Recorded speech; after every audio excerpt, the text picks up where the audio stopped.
Ipinahayag ng Department of National Defense na nananatiling isa sa prioridad ng administrasyon ni Pangulong Benigno Aquino III ang modernisasyon ng Armed Forces of the Philippines o AFP, bagaman refurbished equipment ang binibili ng DND. Ito ang balita ni Rosalie Coz. Nanindigan ng Department of National Defense na walang problema sa procurement ng mga refurbished equipment para sa AFP modernization. Sa panayam ng programang Get It Straight with Daniel Razon kay Defense Undersecretary Fernando Manalo, ipinahayag nitong sinususugan ng batas ang pagbili ng mga refurbished equipment. Buying refurbished as part of our modernization is mandated by law.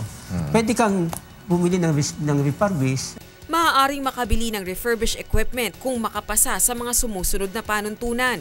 Nakapasa ito sa operational requirement ng procuring body, kung magagamit pa ito sa susunod na 10 hanggang 15 taon, kung dumaan ito sa Service Life Extension Program at kung reasonable ang halaga ng bibilhing kagamitan.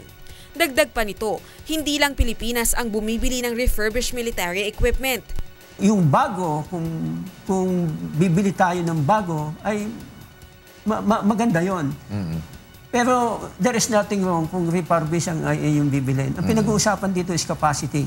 Sa katulad nating bansa, kung kailangan mo napakadaming helicopter. Sa ngayon, nahaharap man sa usapin ang Department of National Defense dahil umano sa anomalya sa 1.2 billion peso deal nito sa isang kumpanya ng helicopter, tiwala ang kagawaran na nananatili pa rin ang administrasyon ni Pangulong Aquino sa pagsusulong ng modernisasyon ng sandatahang lakas ng Pilipinas. The modernization program of the Armed Forces ay nananatiling pangunahing proyekto ng ating administration.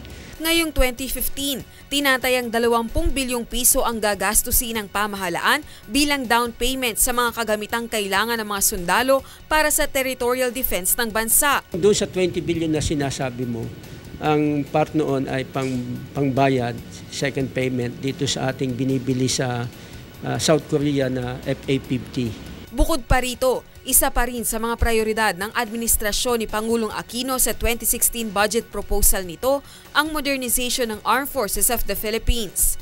Rosalie Coz, UNTV News, Worldwide.